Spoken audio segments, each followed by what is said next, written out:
जब मैंने मांगना छोड़ दिया तो अल्लाह ने सब कुछ दे दिया। सुनने में ये बात थोड़ी अजीब लग सकती है ना, लेकिन इस एक जुमले में एक बहुत ही गहरी, बहुत ही पावरफुल हकीकत छुपी हुई है। एक ऐसा पोशीदा कानून जिस पर आम तौर पर बात नहीं की जाती। चलें आज इसी कानून को समझने की कोशिश करते हैं। अक्सर ऐसा होता है ना कि जिस चीज़ के पीछे हम जितनी शिद्दत से भागते हैं वो चीज़ उतनी ही तेज़ी से हमसे दूर भागती हुई महसूस होती है। चाहे वो पैसा हो, कोई रिश्ता हो या कोई भी कामयाबी। ये सिर्फ एक एहसास नहीं है, इसके पीछे बाकायदा एक पूरा निज़ाम काम कर रहा है। तो चलिए देखते हैं कि ये कामयाबी और रिस्क का पोशीदा कानून आखिर है क्या।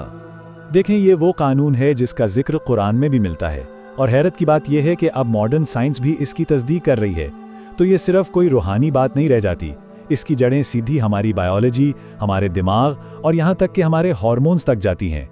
अच्छा, तो सबसे पहले इस मसले की तह तक जाते हैं। ये जो मुसलसल भाग दौड़ है, ये असल में एक ज़हनी कैद, एक मेंटल प्रिजन कैसे बन जाती है? आजकल एक चीज बहुत आम है, हसल कल्चर। और शायद हमारी सबसे बड़ी गलतफहमी यही है।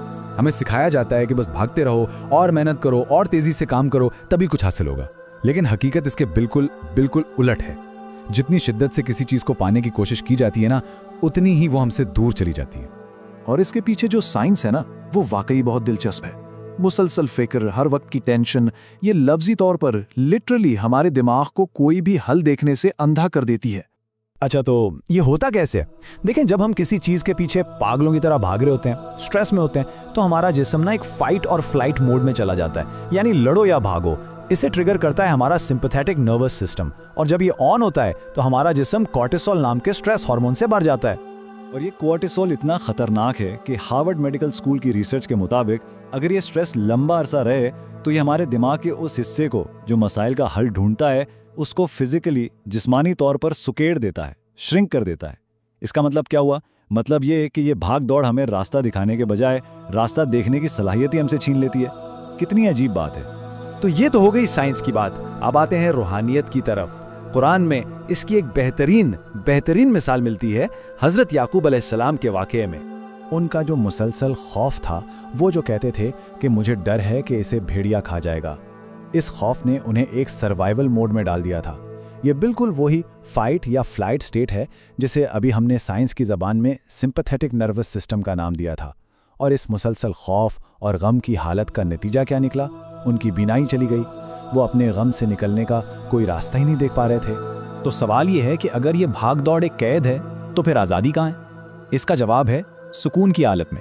वही हमारी असल ताकत है। और इसके पीछे भी साइंस है।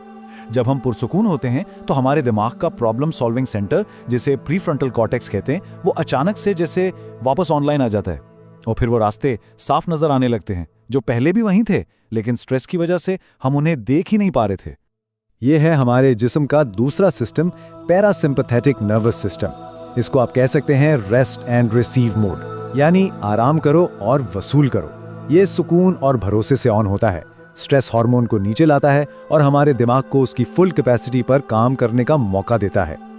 और जैसे खौफ और फाइट और फ्लाइट की मिसाल हजरत याकूब अलैहिस्सलाम के वाक़े में थी, बिल्कुल उसी तरह इस सुकून, इस रेस्ट एंड रिसीव मोड की सबसे बड़ी मिसाल कुरान में हजरत यूसुफ अलैहिस्सलाम की जिंदगी है। जरा तसव्वुर कीजिए, एक इंसान जिसे कुएं में फेंक दिया गया, फिर गुलाम बनाकर बेच दिया गया और फिर बिला वजह कैद कर दिया गया। उनकी बाहर की दुनिया में तो क़यामत बरपा थी, लेकिन उनके अंदर की हालत, उनका तवक्कुल, उनका अल्लाह पर भरोसा, वो कभी नहीं हिला। यही है वो रेस्ट एंड रिसीव स्टेट, जिसे साइंस पैरासिम्पैथेटिक स्टेट कहती है।